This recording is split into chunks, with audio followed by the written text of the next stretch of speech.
Okay, you've already seen the little video of this vase, and now I'm going to give you a close-up. There you go. If it's going to get in, yeah, there it goes. Now this is, these are all tiny little flowers, and that should represent a little bit of grass with here and there a little flower peeking through. But, and of course it has these raised flowers. I'm not sure if you can pick that up, but a few of them are raised. Yeah, you can see that up here. And that gives it more of a 3D look. Now, I put this on just the one I bought at the, we call them recycle shops. But the thrift shop, or whatever you call it, secondhand shop, I bought this vase for about, I don't know, I think €1.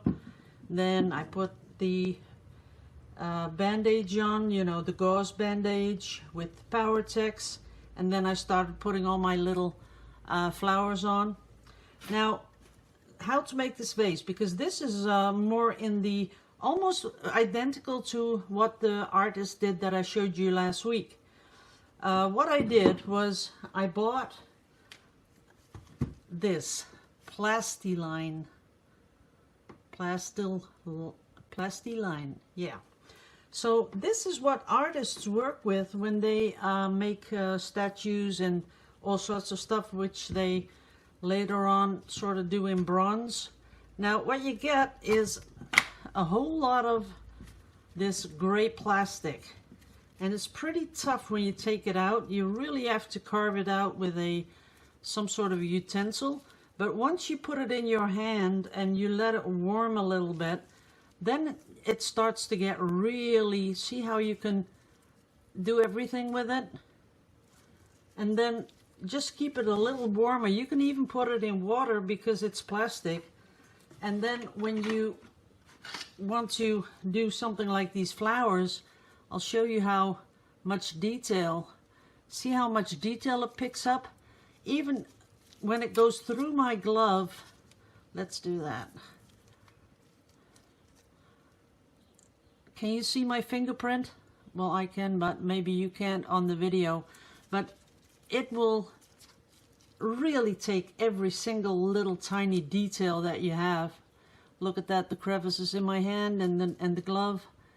It's unreal, and the warmer it gets, the more pliable it gets. Right now you can really smush it, and the more you smush it and the more you have it in your hands, and you don't need gloves for this. The more you have it in your hands, the warmer it gets, the more you can make something really beautiful out of it. Now it comes in different stiffness of the plastiline, and that's important. So if you want to buy this, it was, I think, about around $20, this thing. And I have the number 50, as you can see here, soft, number 50. The softest is 40, it's very soft. But that will start softening at 39 to 41 Celsius, as you see there. And they call it a Shore 15 to 19. I'm getting into all the Shore stuff because that's how they tell you how stiff silicone gets.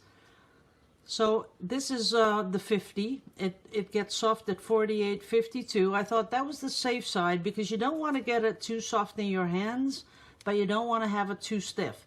So if you want to stiffen it up, you put it in the fridge and it'll be rock hard. Then, you know, you can do something different with it, but I just used my hands and I put it away, and later on I did my silicone mold making on it. So you also have a 55 standard and a 60 hard, and the 70 is very hard. That only gets pliable at 60, and that is a lot. What they tell you is if you're going to work with really large objects, then the bigger you work, the harder this stuff has to be. So that's, yeah, I think that's pretty normal. Makes logic. So this is a 50 and it works perfectly. What I did was make these little flowers, as you can see here. Some are laying on top of each other, but I made these little flowers. I had this little lid from a chocolate box, and I put the little flowers inside, and then I put the silicone on top. And then this is what I got. So this is the mold of all these flowers. Then all I had to do was press clay into all these little holes, press the clay in. I took a palette knife, scraped all the excess clay off, then pressed it again, and then just, you know, flip it out, because you can really go like this with the silicone molds. Now, this is not a really soft silicone mold. I have them which are much softer. This is also Shore 30. So if you really want to do something like this, I think you need a Shore 30, because it has to be sturdy enough that when you press your clay in these holes, that it comes out and it gives you these little, let's see if I can get you in, yeah. You want all the little details in these little flowers. You know, you don't want to lose them. And if your silicone is too soft, when you press that in, you'll press the clay too hard and you'll lose the details. So you do want something that will keep the details of your mold. Now this is a real time saver, because, you know, like I said, I do this at the table in the living room. I watch TV, pressing it all in, scraping it off, taking them out. Getting these little things out is a little bit tiring, because you want something like, I have a needle that I press in and then pull them out. Sometimes I just fiddle around with them like this till they come out.